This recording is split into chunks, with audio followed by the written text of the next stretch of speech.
нэг темпэнд ороод нэг удчихдаг шүү дээ. Хүн нэг юм яг нэгэн хэвийн өмнө өглөө гараад орой яагаад нэг юм нэг автаа тех бол босохгүй нэ гэдэг юм дээр л аялал бол хамгийн супер санаа гэж би боддог.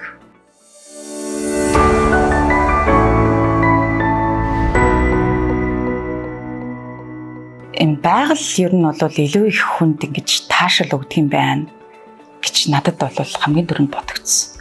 За гой сайхан тэр хоол унд ч юм уу, барилга байшин ч юм уу, өөр хийц дизайнер интерьер харахаас илүү өөр орчин энэ нүд ингэж шаях тэр чинь ингэж оюун санаанд хизээч мартагдахгүй ингэж нэг юм кадр буулгач тийм байж штэ. Тэр яг хэмжээгээрээ өөрөө ингэж энэ ямар гоё юм таашаал мэдрэмжийг хүнд ингэж өгдөг юм бэ? Ер нь бол амьдралд энгийн юм амархан мартагддаг. Онцгой юм хизээч мартагддаггүй гэдэг үг байдаг байхгүй юу? Тэгэхээр та амьдралдаа онцгой мөчүүдийг нэмэгдүүлэх ёстой.